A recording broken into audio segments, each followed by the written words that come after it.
এখন এই হেয়ার বো গুলো খুব ট্রেন্ডিং এ আছে। এটা আমি বাসায় বসেই বানিয়ে ফেললাম। এটার মধ্যে আমি ছোট, ছোট সেলাই করেছি সেটার টিউটোরিয়ালই আজকে আমি শেয়ার করব। তো বো বানানো টিউটোরিয়াল আপনারা YouTube এ অনেক পেয়ে যাবেন। খুব সুন্দর, সুন্দর টিউটোরিয়াল ভিডিও আছে। তা আমি শুধু সেলাইটা দেখাচ্ছি। ছোট্ট করে প্যাটার্ন এঁকে এভাবে করে আমি স্টিচ দিয়ে নিচ্ছি।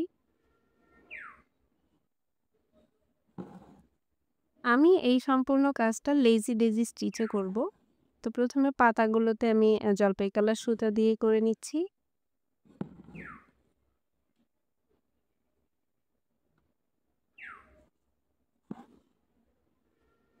এবার ফুলগুলোতে আমি মিষ্টি কালার সুতা দিয়ে সেম ভাবে লেজি ডেজি স্টিচ করে দিচ্ছি। এটা একটা টিউলিপ ফুলের মতো দেখা যাবে।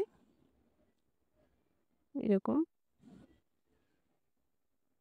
৩ পাপড়ির একটা ফুল। ব্যাস এভাবে আমি পুরোটা কমপ্লিট করেছি। কেমন লেগেছে অবশ্যই জানাবেন। আমার ভিডিও ভালো লাগলে প্লিজ আমার চ্যানেলটি সাবস্ক্রাইব করে দিবেন। এতক্ষণ ভিডিও দেখার জন্য ধন্যবাদ।